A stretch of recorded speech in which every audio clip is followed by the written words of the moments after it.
नमस्कार दर्शकों, मैं हूँ अंजलि और आप देख रहे हैं FB। आज ना हम उस बारे में बात करने वाले जो शायद हमने अपने रोजमर्रा की जिंदगी में देखे हैं। हम सब हर दिन एक सेशन में या फिर कहीं ना कहीं क्लासरूम्स में, अपने इवेंट्स में वंदे मातरम का जिक्र जरूर करते हैं और करना भी चाहिए, क्योंकि देश के प्रति सम्मान और हमारा संस्कार ये सब एक महत्वपूर्ण हिस्सा है। लेकिन एक सवाल ये भी है, क्या ये सब चीजें सिर्फ और सिर्फ लोगों तक सीमित रह गई है? क्या हम अपने देश की एक्चुअल सिचुएशन या एक्चुअल लोगों की रियल प्रॉब्लम्स को समझते हैं, उनकी डेली लाइफ स्ट्रगल को सुनते हैं, उनकी ग्राउंड रियलिटीज को भी हम उतना ही इम्पोर्टेंस देते हैं? आज का सेशन इसी बात पर टिका हुआ है। देशभक्ति सिर्फ बोलने तक नहीं सीमित है, बल्कि समझना और महसूस करना भी उतना ही जरूरी है। और इसी को हम आज थोड़ा इंटरैक्टिव वे में समझते हैं, एक्सप्लोर करते हैं केस स्टडी के साथ। चलिए शुरू करते हैं। सबसे पहले एक छोटा सा विजुअलाइजेशन करेंगे। सोचिए, सुबह का टाइम है, आप वंदे मातरम गा रहे हो और उसी वक्त एक मजदूर जो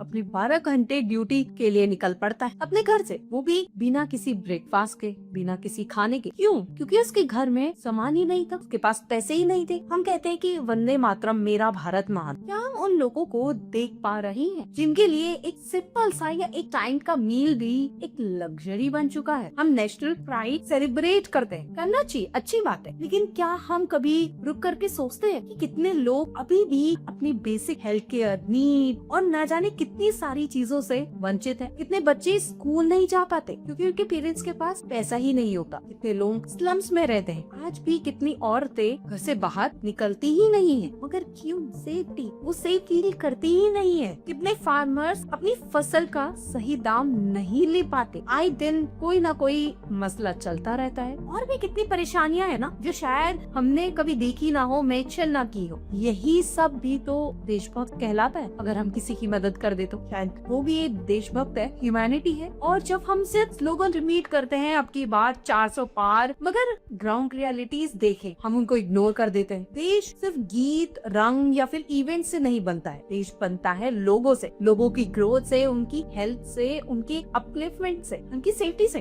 उनके हक और रिस्पेक्ट से। इसलिए आज का हमारा फोकस यही है, पेट्रियोटिज्म, यानी कि देशभक्त जो should not be a ceremonial, it should be meaningful. तो चलिए इस वीडियो के सेशन में हम मिलकर के एक्सप्लोर करते हैं कि किस तरह से हम एक रिस्पॉन्सिबल सिटीजन की तरह अपने नेशनल वैल्यूज को रियल लाइफ में अप्लाई कर सकते हैं। क्योंकि वंदे मातरम तभी सच में पावरफुल बनता है जब हम अपने देश की असली प्रॉब्लम्स को समझते हैं, उन्हें सुधारते हैं। और असली देशभक्त हम तब ही माने जाते हैं जब हम उन लोगों के लिए काम करते हैं, उनके वेलफेयर के बारे में सोचते हैं। आज हमारे देश में न जाने कितनी दिक्कतें हैं, उस पर बात कोई करता नहीं। सबको बस नारे दे ले हैं, अब की बार 400 पार, वोट चोर, गद्दी चोर, न जाने और भी कुछ। मगर असल में काम क्यों नहीं करता कोई इस देश के बारे में क्यों नहीं सोचता? क्यों आज भी जर्नलिस्ट मारे जाते हैं, गिग वर्कर्स आज भी फंसे रह जाते हैं? क्यों कोई उन लोगों का नहीं सोचता जो स्लम्स में रहते हैं, बड़े सपने लेकर के गाँव से शहर आते हैं और न जाने बहुत कुछ? पार्लियामेंट में कोई लॉ नहीं लाता है, इन लोगों पर कोई बात नहीं करता है। अगर किसी को बात करनी होती है, करते हैं वंदे मातरम पर चर्चा, वो बातें करते हैं न्याय की, मगर क्या वो न्याय ला पाते हैं? कोर्ट में न जाने कितने केसेस अभी भी पेंडिंग है, कोई उस पर बात करता नहीं। AQI पर काम कोई करता नहीं, लोगों की नहीं सुनता कोई। अगर स्कैम या फिर किसी करप्शन को एक्सपोज कर दिया तो उसको मार दिया जाता है उस पावरफुल ग्रुप के द्वारा। कोई कुछ कहता नहीं, कोई आवाज नहीं उठाता। और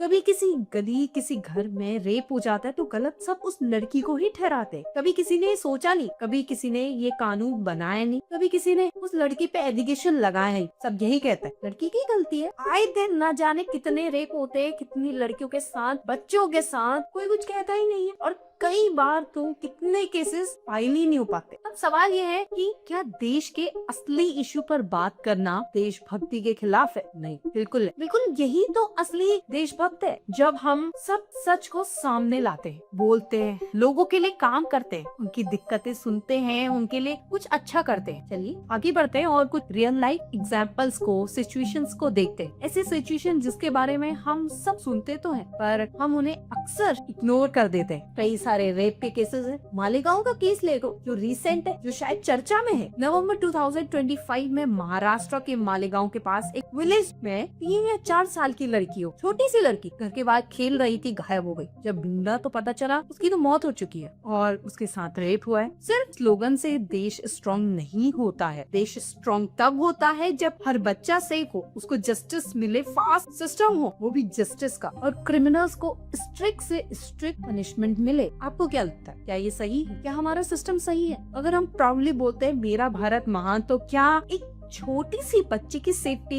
इंश्योर करना हमारी जिम्मेदारी है या नहीं? देशभक्ति सिर्फ वंदे मातरम या तिरंगा तक सीमित नहीं है और होनी नहीं चाहिए, या फिर अपनी सोसाइटी को सेफ बनाना भी उसका पार्ट है? बताइएगा जरूर। ऐसे केसेस बार बार क्यों हो रहे हैं? हम सिटीजन के तौर पर क्या कर सकते हैं? ना जाने ऐसे रेप केसेस हैं, आरजीकर मेडिकल कॉलेज, वेस्ट बंगाल का केस, निर्भया केस, आए दिन लोग इंसाफ की मांग करते हैं, मगर क्या सच में उनको इंसाफ मिलता है? क्या ये हमारी जिम्मेदारी बनती है कि उनको इंसाफ दिलाएं? लोगों से ज्यादा सच पर ध्यान दो, लेबल से ज्यादा लॉ, ट्रस्ट, इन सब पे ध्यान दो, और आवाज या फिर नॉइज से ज्यादा ट्रस्ट की डिमांड रखो।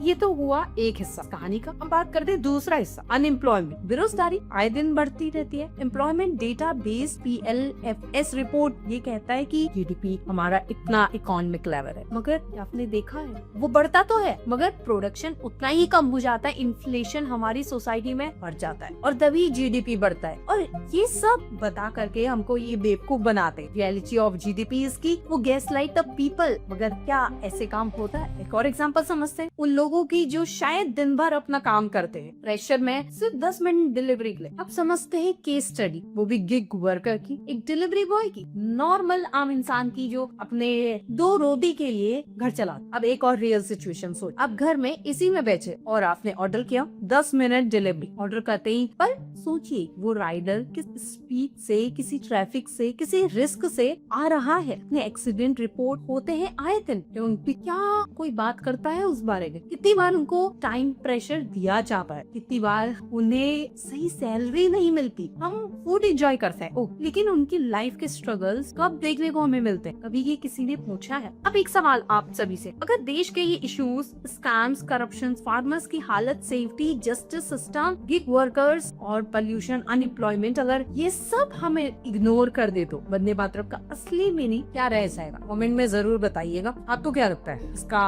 असली मतलब क्या होना चाहिए? ये दर्शकों, आज का सेशन सिर्फ क्रिटिसिज्म करने के लिए नहीं है, ये एक रियलिटी चेक है हमारी सोसाइटी का। देश तब बनता है जब लोगों की प्रॉब्लम सॉल्व की जाती है। देश तब स्ट्रॉन्ग बनता है जब आवाज दबती नहीं बल्कि सुनाई देती है। देश तब प्रोग्रेस करता है जब स्लोगन सिर्फ बोलने के लिए नहीं बल्कि काम करने के लिए ही इंस्पायर हमको करे। आज हम सभी को ये मिलकर के डिसाइड करना होगा क्या हम सिर्फ मेरा भारत महान जैसे नारे लगाएं, या फिर रुक जाए, या फिर वही देश बनाए जहाँ लोगों की प्रॉब्लम्स भी महान तरीके से सॉल्व की जाती। बताइएगा जरूर ये वीडियो आपको कैसा लगा। दर्शकों, मैं थी आपके साथ अंजलि और आप देख रहे थे FPV।